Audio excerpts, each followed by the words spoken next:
네, 안녕하세요. 주식은 역시 끼리끼리새의 끼리십니다. 안녕하세요, 기름들. 자, 오늘의 실적 발표가 정말 많았습니다. 그래서 실적이 나온 기업들, 주요 기업들 몇 개 보도록 하고요. 그 다음에 또 관련 뉴스 한번 확인해 보도록 하겠습니다. 첫 번째입니다. 걱정되던 메타. 그런데 결과가 나왔더니 오히려 20%나 급등했다는 소식이 나왔습니다. 그런데 그 와중에 실적은 그렇게 좋지만은 않았다고 하는데, 그런데 왜 이렇게 급등했는지 보도록 하겠습니다. 다음으로 두 번째입니다. 오늘은 삼성전자에 관련된 뉴스가 많습니다. 일단 실적 발표가 있었고요. 하지만 조금 긍정적인 뉴스가 있었던 것 같은데 한번 관련 뉴스 3개 빠르게 보도록 하겠습니다. 그리고 세 번째입니다. 떨어지는 엔터주 걱정이 좀 많죠. 그런데 증권가에서는 매수 의견을 냈다고 합니다. 한번 보도록 하고, 그리고 마지막으로 셀트리온 헬스케어 진짜 말 그대로 탈모가 올 것 같은 그런 하락세를 보여주고 있는데 오랜만에 매수 리포트가 나왔다는 거 한번 보도록 하겠습니다. 매일매일 주를 위한 경제 뉴스 10분 정리. 오늘은 22년 4월 28일 목요일입니다. 같이 공부하시죠. 렛츠 기릿.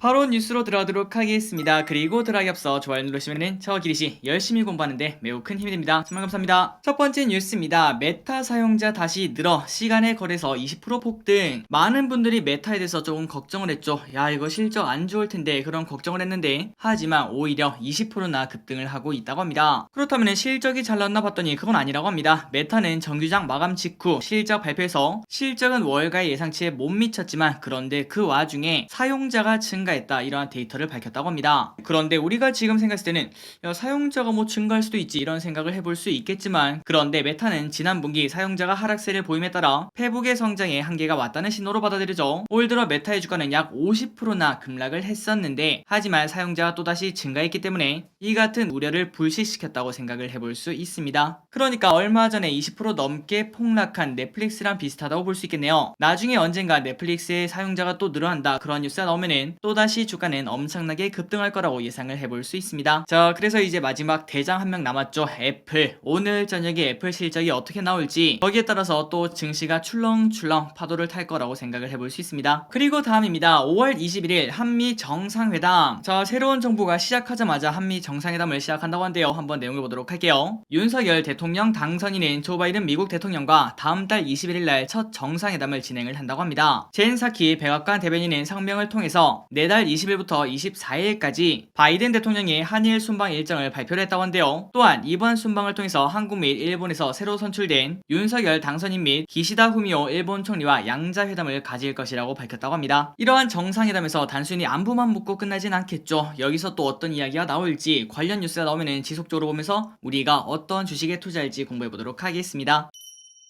다음입니다. 환율이 미쳤습니다. 원달러 환율 2년 만에 장중 1270원 돌파. 야, 이렇게 올라야 되나 싶을 정도로 오르고 있는데요. 이제 슬슬 고점의 신호가 나오지 않나, 이런 생각을 해볼 수 있는데 한번 내용을 보도록 하겠습니다. 당국의 구두 개입성 발언에도 원달러 환율이 전날 기록한 연중 최고 기록을 또다시 넘어서면서 장중 1270원을 돌파를 했다고 합니다. 그리고 이 1270원은 장중 기준으로 2020년 3월 23일 1282.5원 이후 2년 1개월 만에 가장 높다고 한대요. 자, 그러니까 코로나 때 환율이 엄청나게 튈 때 그 정도 수준까지 올라온 걸 확인할 수 있습니다. 그래서 이거를 두고 볼 수 없겠죠. 홍남기 경제부총리 겸 기획재정부 장관은 이번 주 들어 원달러 환율 오름세가 빠른 상황이라며 급격한 시장 쏠림이 발생하지 않도록 면밀히 모니터링 중이며, 그러니까 지속적으로 내가 쳐다보고 있다, 이렇게 말하는 거겠죠. 그리고 필요한 경우에는 시장 안정 노력을 기울일 것이라고 말을 했다고 합니다. 그래서 보통 우리는 이거를 구두 갭이라고 합니다. 우리가 지금 이제 지켜보고 있어. 만약에 환율이 조금 더 급격하게 오르면은 내가 조금은 손 볼 거야, 이런 식으로 말한다고 볼 수 있는데요. 보통 이제 이러한 뉴스가 나오면 환율이 조금 잠잠해지는 그러한 현상을 나타내는데, 이제 슬슬 환율도 고점을 찍고 급락까지는 아니지만 어느 정도 박스를 만들지 않을까, 이런 생각을 해볼 수 있습니다. 하지만 이러한 전망이 무색하게도 일단 오늘 하루만큼은 당국의 구두 개입성이 나왔는데도 불구하고 환율이 또 올랐다고 한대요. 그 이유가 뭔가 봤더니 오늘 오전에는 1269원을 찍고 다시 1268원으로 내려가면서 상승세가 주춤하는 듯 했으나, 그런데 오후 들어 일본은행의 금리 동결 소식에 1270원으로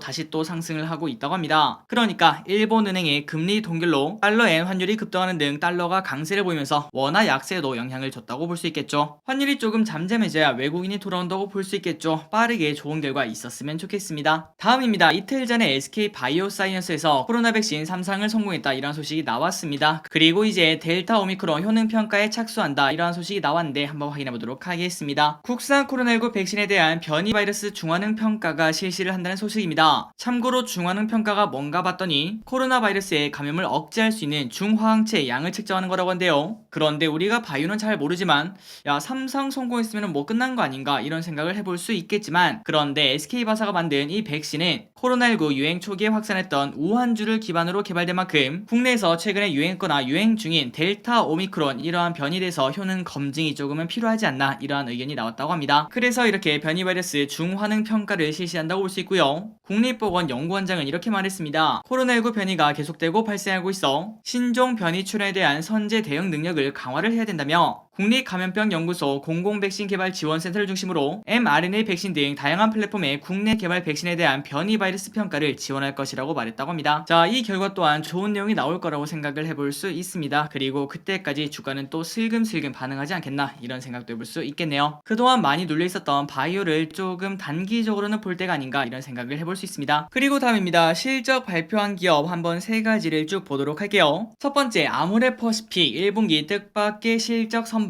체질 개선 먹혔다.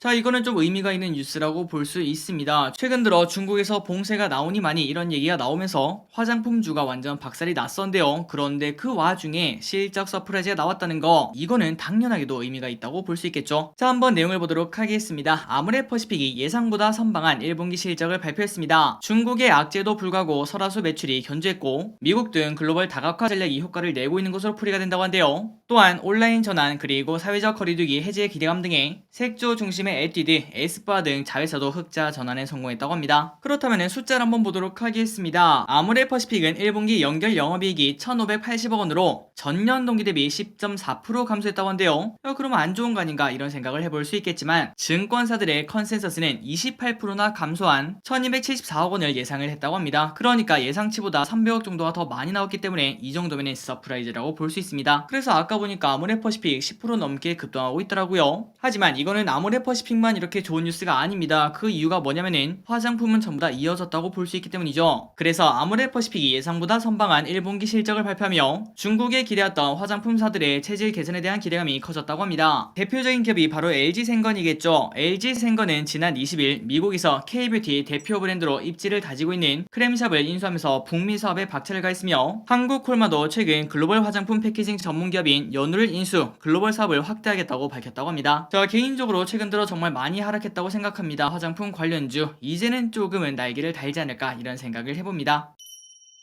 다음입니다. 삼성 SDI도 실적이 좋게 나왔다는 소식이 나왔네요. 분기 매출 첫 4조 돌파, 원통형 배터리의 힘. 삼성 SDI가 사상 최대 분기 매출을 기록하며 올해 1분기 호실적을 달성을 했습니다. 1분기 실적으로 매출 4조 494억 원, 영업이익은 3,223억을 기록을 했다고 합니다. 그래서 매출 4조 원 돌파는 최초이며, 그리고 영업이익도 1분기 실적 중 최대치를 기록을 했다고 한데, 참고로 전년 동기 대비 매출은 36% 증가, 영업이익은 142%나 증가를 했다고 합니다. 그런데 아직까지 삼성 SDI 멈추지가 않겠죠. 올해 2분기 중대형 전지는 전 분기 대비 판매가 더욱더 늘어날 전망이라고 한데요. 자동차 전지는 완성차 업체의 전기차 생산 비중 확대로 5세대 배터리 등의 판매가 증가하고 차세대 플랫폼인 6세대 배터리 등의 수조 활동을 본격화할 계획이라고 합니다. 그리고 ESS는 미주 전력용 프로젝트를 중심으로 공급이 확대되며 전 분기 대비 판매 증가가 예측이 된다고 합니다. 다음입니다. 이제 삼성전자 봐야겠죠. 반도체 갤럭시 S22 1등 공신. 삼성전자 1분기 매출 77.8조 원 역대 최대. 자, 삼성전자가 올해 1분기 시장의 예상치를 훌쩍 뛰어넘는 역대 최대 성적표를 냈습니다. 1분기 매출액 77조 7,800억 원, 영업이익 14조 1,200억을 기록을 했다고 한데요. 예상보다 빠른 반도체 포함 개선과 새로운 핸드폰이라고 볼 수 있겠죠. 갤럭시 S22 이 제품의 흥행이 원인으로 보인다고 합니다. 그래서 이렇게 실적이 잘 나온 걸 볼 수 있고, 거시경제와 지정학적 불확실성 등 매우 어려운 경영 여건 가운데서도 좋은 성적을 나타냈기 때문에 의미가 있지 않나 이렇게 볼 수 있다고 합니다. 그리고 영업이익도 메모리 가격 하락에도 불구하고 S22 시리즈와 프리미엄 TV 판매 호조 등으로 전분기 대비 이익과 이익률이 모두 개선이 되었다고 합니다. 사업 전반에 걸쳐 고른 성장을 나타냈다고 하네요. 하지만 이런 결과가 나왔는데도 불구하고 주가는 조금 심심합니다. 아니, 좀 나쁘다고도 생각을 해볼 수 있겠죠. 그러나 이러한 하락이 그렇게 길지만 않을 거라고 생각을 합니다. 한번 이어서 삼성전자에 관련된 뉴스 계속 보도록 하겠습니다. 다음입니다. 삼성전자의 컨퍼런스 콜에 관련된 뉴스를 보도록 하겠습니다. 삼성전자 시장 우려는 과도, 반도체 리더십 유지하겠다. 자, 삼성전자가 이렇게 말했다고 합니다. 메모리 반도체 리더십을 유지하겠다. 그리고 반도체 위탁 생산 파운드리 수요도 견조하다. 이렇게 말했다고 한데요. 오늘 삼성전자는 1분기 실적 발표 후 컨퍼런스 콜에서 이처럼 시장의 우려를 불식시키는 데 주력을 했다고 합니다. 삼성전자 메모리 사업부 부사장은 이렇게 말했습니다. 메모리 기술 난이도가 증가할수록 기술과 원가 격차가 줄어드는 것처럼 보이는 건 자연스럽다면서도 삼성은 선두 업체로서 리더십을 유지하고 있다. 이렇게 강조를 했다고 합니다. 이를테면 삼성은 극자외선 EUV 노광 장비를 먼저 도입했고 인공지능 시대를 맞아 CXL 기반 D램을 선제적으로 개발하는 등 우리만의 경쟁력을 확보를 하고 있다고 합니다. 그리고 또한 파운드리가 지금 현재 조금 걱정이긴 한데 삼성전자는 고객사 이탈, 수율 논란 등으로 잡음이 많았던 파운드리에서도 자신감을 또한 나타냈다고 합니다. 삼성전자의 파운드리 사업부 부사장은 이렇게 말했습니다. 시장에서 우려하는 바와 다르게 현재 주요 고객사 수요는 당사가 갖고 있는 캐파 이상 견조하다며 향후 5개년 수주 잔액은 전년도 매출의 8배 규모나 가지고 있다고 합니다. 그러니까 고객사 이탈, 그 다음에 수율 논란 이런 것 때문에 조금 걱정이 많지만 그런데 일단 실적 전혀 문제없다 이렇게 말하는 거겠죠. 그래서 오늘 삼성전자는 시장의 우려가 과도하다 이렇게 자신감을 조금 보였는데요. 이러한 자신감이 빠르게 주가에도 반영이 되었으면 좋겠습니다. 다음입니다. 삼성전자 미국 반도체 M&A 전문가 영입. 삼성전자가 뱅크 오브 아메리카의 반도체 투자 전문자 마코 치사리를 영입했다는 소식이 나왔습니다. 자, 마코 치사리는 크레디트 스위스 상무로 재직하면서 기술 기업들의 M&A를 담당을 했으며 2018년부터는 BOA 그리고 메릴린치의 상무이사 겸 글로벌 반도체 투자 부문장을 맡아온 반도체 업계 인수합병 전문가라고 합니다. 그래서 그의 양력을 보자면 인피니언의 사이프러스 인수, AMS의 오스람 인수, 마벨의 아칸티아 및 아베라 인수, 그리고 브로드컬컴의 NXP 인수 등 다양한 M&A를 담당한 바 있다고 한데요. 그리고 이번 영입은 최근 몇 년간 반도체 업계에서 M&A가 활발하게 펼쳐지는 가운데 이루어졌다고 한데 결국은 삼성전자가 조금은 좋은 소식을 꺼내지 않겠나 이런 생각을 해볼 수 있습니다. 다음입니다. 리오프닝 기대에 급등했던 엔터주, 그런데 이달에만 20%나 떨어지고 있다고 한데 그러나 이거는 또 기회라고 합니다. 리오프닝 기대감에 이달 초 급등했던 엔터주가 급락하는 모양새. 그래서 하이브와 SM은 이달에만 20%나 급락을 하고 있다고 한데요. 최근 금리 인상에 따른 성장주가 타격이 입음에 따라 하이브 외 다른 엔터주 역시 4월 초 대비 주가가 가파르게 미끄러진 상태라고 합니다. 그러니까 경기 재개 기대감에 4월 초 엔터주가 급등했지만 그거를 버티지 못했다는 거겠죠. 하지만 증권가에서는 엔터주의 최근 주가 조정이 과도하다고 판단을 한다고 합니다. 엔터 업체들은 2분기부터 주요 아티스트의 본격적인 활동이 시작됨에 따라 이익 가시성이 높아질 전망으로 과도한 주가 조정은 오히려 매수 기회라고 이렇게 말을 했다고 하네요. 그리고 엔터 회사의 신성장 동력은 메타버스 플랫폼으로 수익 구조 개선이 가능하다는 전망에 따라 중장기 수익 개선이 기대가 된다고 합니다. 그러니까 정말 심플하네요. 최근 들어 주가가 많이 떨어졌지만 그러나 엔터주는 그냥 단순히 기대감만 있는 게 아니라 진짜 실적이 찍히는 기업이라고 생각을 해볼 수 있습니다. 한번 여러분들 공부해보시면 좋을 것 같습니다. 다음입니다. 오늘 오스템 임플란트가 정말 힘든 시간을 보내고 다시 거래 재개를 시작한 걸 확인할 수 있었는데요. 하지만 그 와중에 또 대규모 횡령 사건이 발생을 했다고 합니다. 우리은행에서 대규모 횡령 사건이 발생했다고 합니다. 보안이 생명인 1금융권에서 대규모 횡령이 발생한 거는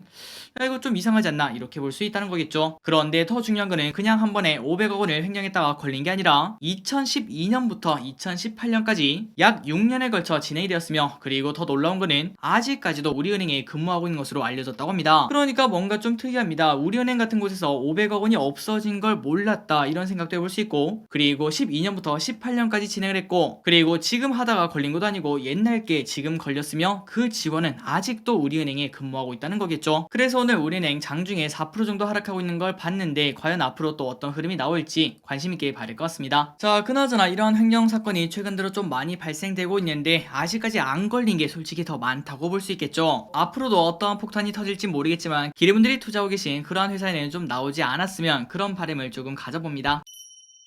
자, 오늘의 기업 두 가지를 보고 이제 마무리해보도록 하겠습니다. 첫 번째, 셀트리온 헬스케어 매분기 좋아지는 모습. 신한금투는 셀트리온 헬스케어가 매분기 좋아지는 모습을 보일 것이라며 투자 의견 매수, 하지만 목표 주가는 보수적 할인율 조정을 반영 88,000원에서 83,000원으로 하향을 한다고 합니다. 신한금투에 따르면 셀트리온 헬스케어의 올해 연간 매출액과 영업이익은 각각 전년 대비 10% 상승 그리고 23% 증가한 1조 9천억 그 다음에 2조 4천억을 기록할 것으로 본다고 합니다. 분기별 실적은 상저하고의 흐름이 예상된다고 하네요. 자, 22년 내년은 주력 품목들이 고른 성장을 할 것이라며 램시마 SC의 성장 속도와 하반기부터 순차적으로 출시된 후속 바이오시밀러들의 성과가 핵심이라고 합니다. 그래서 셀트리온 헬스케어의 실적을 봤을 때 지속적으로 성장하는 걸 볼 수 있고요. 그리고 그 와중에 영업이익과 순이익이 조금 더 큰 폭으로 20% 넘게 성장하는 것도 체크를 할 수 있습니다. 하지만 최근 주가는 진짜 끔찍합니다. 야, 이렇게 떨어져도 되나 싶을 정도로 많이 떨어지고 있죠. 물론 바이오다 보니까 아직도 어떻게 보면은 야 이거 고평가냐 이런 말은 충분히 해볼 수 있겠지만, 그러나 최근 3일간 바이오가 좋은 흐름을 나타내고 있고 정부에서도 바이오를 이번에 민다는 거 우리가 지속적으로 공부를 해봤습니다. 그렇기 때문에 추가 상승 기대감을 조금 가져볼 수 있지 않겠나, 오랜만에 121선 한번 공격을 해보지 않겠나, 이러한 기대감을 조금 가질 수 있을 것 같습니다. 한번 여러분들 셀트리온 헬스케어뿐만 아니라 다른 바이오도 같이 공부해보시면 좋을 것 같습니다. 마지막입니다. SOL 사상 최대 실적 목표가 135,000원. 키움증권은 SOL이 국제유가 상승에도 불구하고 환율 상승과 정제마진 개선으로 인해 사상 최대 실적을 기록했다고 28일 분석했습니다. 그래서 투자기관 매수 목표 주가는 123,000원에서 135,000원으로 상향을 했다고 합니다. 키움증권 연구는 이렇게 말했습니다. SOL의 올해 1분기 영업이익은 1조 3천억으로 전 분기 대비 240%나 증가하며 시장 기대치를 상회했다. 그리고 이는 석유화학 부분의 원가 상승에도 불구하고 환율 상승, 정제마진 개선 등 재고 관련 이익 증가로 정유 부분 실적이 큰 폭으로 개선되기 때문이라고 설명을 했다고 합니다. 또한 올해 연간 영업이익은 3조 3,800억으로 작년에 이어서 증액 추세가 이어질 것으로 본다고 합니다. 그래서 SOL 최근 들어 슬금슬금 올라가고 있는데 한 번 더 점퍼발 그러할 가능성이 좀 있다고 하는데요. 그런데 개인적으로 저기를 쓴 SOL 같은 기업은 단순히 장기 투자로 쭉쭉 긁고 가야지 이런 생각보다는 목표가를 기름들이 딱 정한 다음에 그 가격이 오면은 그때부터 바로 분할 매도를 시작하는 게 어떻겠나 이렇게 말씀드리고 싶습니다. 그 이유는 바로 SOL의 실적이 아마도 올해 피크를 찍고 내년부터는 떨어질 가능성이 좀 높기 때문이죠. 물론 이러한 실적은 한 치 앞도 알 수 없기 때문에 추가적으로 계속 지켜봐야겠지만 일단은 트레이딩 관점으로 목표가를 정하고 보는 게 어떻겠나 이렇게 말씀드리고 있습니다.